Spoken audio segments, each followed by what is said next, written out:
and then you have the right running on this multi-year platform of release the files.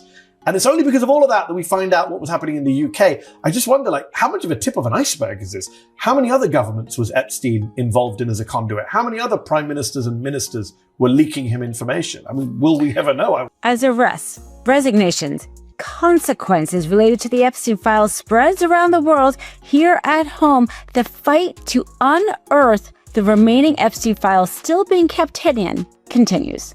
Trump's name appears more times in the Epstein files than God's name appears in the book about God. Okay, by the way, this is the Trump Bible. Move over, King James. Trump's name also appears more times in the Epstein file than Harry Potter's name appears in the 7 books about Harry Potter. Of course, some of the key documents being withheld from the American public has to do with Trump.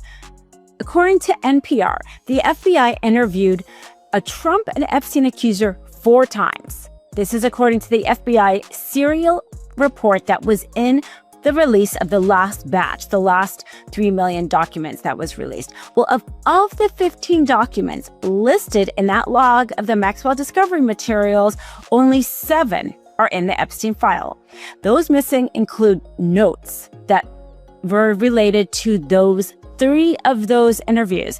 And according to NPR, this was discovered by the independent journalist Roger Sullenberger. Now, of course, you have to ask the question, why we need even independent media to comb through this and put things together. Because the fact is that all of this information was with the Department of Justice, was with the FBI. They were forced to release this information because of a literal congressional law. And then not only do they not release it, as we see there, they specifically seem to be withholding documents related to FBI interviews. The FBI found witness credible enough to interview them and didn't disclose that interview.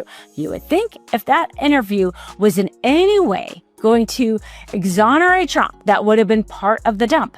And instead, it was withheld. And instead of having a Department of Justice and FBI who really cares about the victims, we are having to all independently put these files together in order to seek the truth.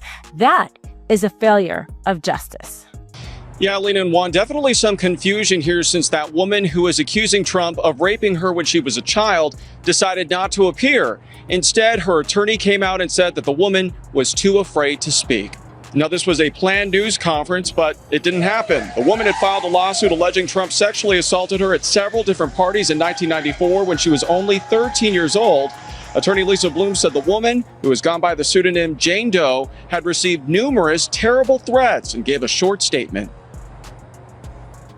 Jane Doe has received numerous threats today, as have all the Trump accusers that I have represented.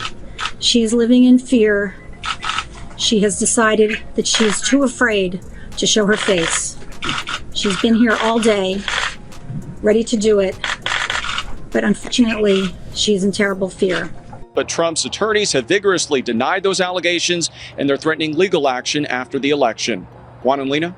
It gets even worse. According to NPR's own deep dive into the Epstein files that was just released, there are more than 50 pages of FBI interviews that had to do with an interview with a female who has accused Trump of sexual abuse years ago when she was still a minor, a child. Well, NPR reviewed those serial numbers that came before and after the pages and the stamped documents of the Epstein file database. And what they discovered is that dozens of pages that the Justice Department cataloged, well, they didn't release those to the public. And of course, they had to do with Trump. Well, I mean, we do know that there's at least prima facie evidence to show that he was deeply involved with Israel and Russia, these two countries. And right now, everyone's questioning, was he an Israeli spy or a Russian spy or both? Yeah, they're not mutually exclusive.